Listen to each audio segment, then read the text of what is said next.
Bonjour, bienvenue dans ce nouveau Denkmal. Le dimanche 14 février, j'étais à Stans, dans le canton de Nidwald, pour rendre hommage aux militaires français qui étaient internés en 1871 et j'adressais le message suivant.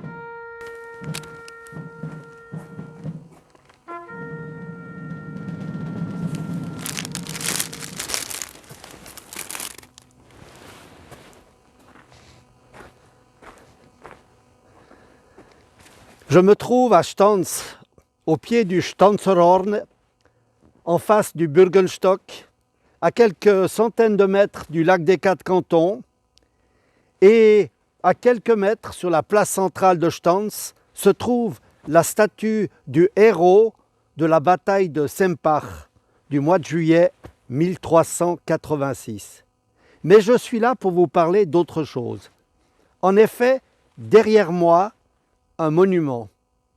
Ce monument est à la mémoire des 8 militaires gardes mobiles qui sont décédés à Stans, à l'hôpital de Stans, car c'étaient des internés de la guerre, franco-prussienne de 1870-1871, 70-71.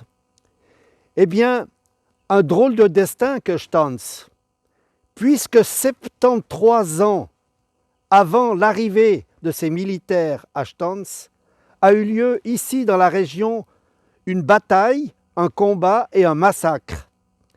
Car à l'issue de cette bataille, la colonne de l'armée révolutionnaire française, sous le commandement du général Schauenburg, en mois de septembre 1798, eh bien, ont massacré une partie de la population, des adolescents, des enfants, des femmes et des hommes, et ont brûlé la plupart des maisons de Stans, Stansstadt, Ennetmoos et Buox. 73 ans plus tard, ils accueillaient ici des gardes mobiles, des militaires, des zouaves, des internés pour les soigner à l'hôpital et à la caserne de Stans. Quel destin! Eh bien, ensemble, nous allons suivre cette colonne et ces militaires. A tout de suite dans ce nouveau Denkmal.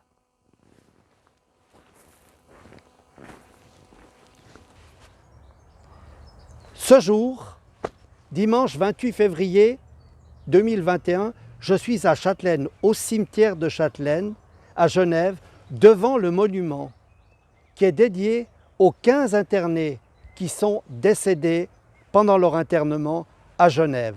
À travers la Suisse, il y a 127 monuments environ qui sont dédiés à ces internés morts en Suisse. Le 26 février 1871, il y a donc 150 ans, étaient mis en terre à Stans 2 gardes mobiles français. Jean Lecomte, né à la Haye-Foissière en Loire-Atlantique, et Pierre Martin de Saint-Martin-du-Fouillou en Maine-et-Loire. Et puis le 1er mars, c'est Louis Montrieux qui est né à Durtal, commune de Montigné-les-Rairies en Maine-et-Loire, qui décédait. Et malheureusement, 5 de leurs camarades suivront. Mais pourquoi donc 307 gardes mobiles, 50 militaires et 2 zouaves se retrouvent internés à Stans depuis le 9 février 1871. Eh bien, un petit bout d'histoire pour cet épisode numéro 1 du Denkmal sur la guerre franco-prussienne de 1870 et 1871, 70-71 pour nos amis français, qui va entraîner ces 8 hommes et leurs camarades à travers la France et se terminer en Suisse. Succinctement, 7 acteurs et les éléments déclencheurs. Le chef du gouvernement, le ministre-président de la Prusse, Otto von Bismarck, gentilhomme, fonctionnaire, officier et diplomate en Russie et à Paris, fin stratège et excellent connaisseur de la France pour y avoir été en poste, a un but: construire autour de lui et sous la houlette de la Prusse la nouvelle nation allemande unifiée. Il fait en sorte et va y réussir en partie entre 62 et 66, a créé, par exemple, entre les États allemands, ce qu'on appelle la Zollverein, au niveau des douanes, une économie puissante et une des plus fortes armées d'Europe, la plus forte armée d'Europe. Et a isolé en quelque sorte l'Autriche et l'a provoquée pour rentrer en guerre avec elle et à la battre à Sadowa en Bohême en 1866 après 2 autres batailles. De nombreux officiers s'étaient d'ailleurs rendus auparavant pour suivre la guerre de sécession et pour s'inspirer notamment de la tactique, de l'état-major pour diriger les forces, les moyens également de communication, le télégraphe, et puis aussi s'inspirer des moyens de transport modernes comme le chemin de fer. Cette victoire contre la puissante Autriche permet l'annexion du royaume de Hanovre, et puis la ville de Francfort par exemple, et de nombreux autres petits États. À noter qu'en 1850, il y avait 39 États allemands qui étaient indépendants. Ce premier objectif lui permet d'étendre le territoire allemand de l'Empire russe jusqu'à la France. Une nouvelle confédération d'Allemagne du Nord est en place. À sa tête, l'empereur Guillaume Ier de Prusse et Otto von Bismarck comme chef du gouvernement qui devient chancelier le 1er juillet 1867. L'Autriche, qui était son allié, son concurrent en quelque sorte, puis son ennemi, est vaincue et est exclue de cette confédération d'Allemagne et perd 80% de son territoire qu'il dominait depuis le XIVe siècle. Bien entendu, la France y voyait cela d'un très mauvais œil. Un empire à ses portes, son gouvernement devait certainement regretter sa placidité et sa non-intervention pour soutenir l'Autriche. Restent les États du Sud, le Hesse, le Wurtemberg, la Bavière, la Bade. Les 2 premiers, le Bade et le Hesse, eh bien, signent un accord. En cas de guerre, eh bien, ils se mettent sous la houlette de la Prusse. Et puis le Wurtemberg et la Bavière, qui sont plutôt catholiques, préfèrent le statu quo que la domination prussienne. Reste par conséquent rallier ces deux.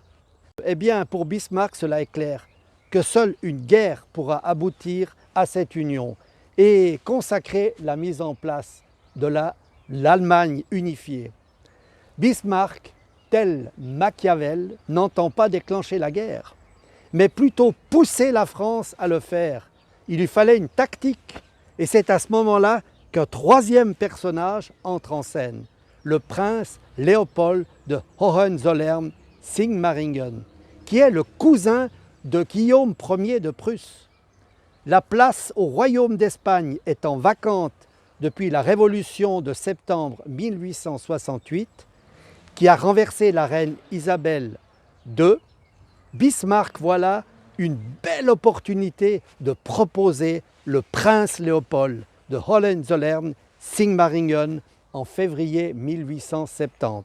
Mon Dieu, la France serait prise en tenaille par un empire et un royaume tenus par 2 cousins germaniques, voire prussiens. Quelle horreur! Solution inacceptable, bien entendu, pour la France et une partie de son gouvernement. Mais Bismarck, Guillaume et Léopold retireront cette candidature. En juillet 1870, Bismarck pose une seconde fois cette candidature, mais en catimini, et par voie de presse cette fois, c'est Léopold qui renonce. Bismarck sent son plan s'écrouler. Aïe! Mais une dépêche, dite d'Helms, modifiée par Bismarck à dessein, désobligeante, voire insultante pour la France, va mettre le feu aux poudres. Le régime français, certain va en guerre, la presse en particulier, comme par exemple le journal La Liberté, qui écrit « Si la Prusse refuse de se battre, nous la contraindrons à coups de crosse dans le dos à repasser le Rhin et à vider la rive gauche. » Une partie de l'opinion publique pousse également à la guerre. Et malgré lui, alors qu'il est déjà malade, l'empereur des Français, Napoléon III, influencé par son ministre des Affaires étrangères, un nouveau personnage, le duc Adolphe de Gramont, partisan d'une politique belliciste, déclare la guerre le 19 juillet 1870. Le piège est tendu, fonctionne, et la France, du moins certains, tombe dans le panneau. Un parlementaire, notamment, n'est pas tombé dans le panneau, c'est Adolphe Thiers, qui deviendra président de la République le 31 août 1871. Lui met en garde les parlementaires et crie « Vous n'êtes pas prêts !» Rien n'y fait, le budget de guerre est voté. Le ministre de la guerre, le maréchal Leboeuf, persistera en disant « Nous sommes prêts, archi prêts ». Bon, certains disent qu'il l'a dit ou pas. La phrase suivante, « Il ne manque pas à notre armée un bouton de guêtre ». La Confédération allemande fait bloc. Le Wurtemberg et la Bavière se rallient à l'ensemble de la coalition allemande. Et l'Allemagne est née, l'Allemagne moderne. Tout différencie les deux États. Le commandement, la tactique, l'armement, les effectifs, la formation, le recrutement. En fonction des sources, les chiffres diffèrent. Au début du conflit, pour l'armée du Rhin, pour la France, c'est 265 000 à 280 000 hommes, contre 500 000 chez les Allemands, y compris avec les 4 États du Sud. Georges Soria, historien, lui nous cite 230 contre 284. Enfin voilà. Eh bien pour cet épisode, ce premier épisode, nous allons rester là et je vous propose de nous revoir pour un second épisode qui marquera la fin du règne de Napoléon III et la mobilisation de notre 5e bataillon des gardes mobiles que nous allons suivre jusqu'à Stans, le garde mobile de Maine-et-Loire, avec Jean Lecomte et Henri Benoît et ses camarades. À bientôt pour l'épisode numéro 2.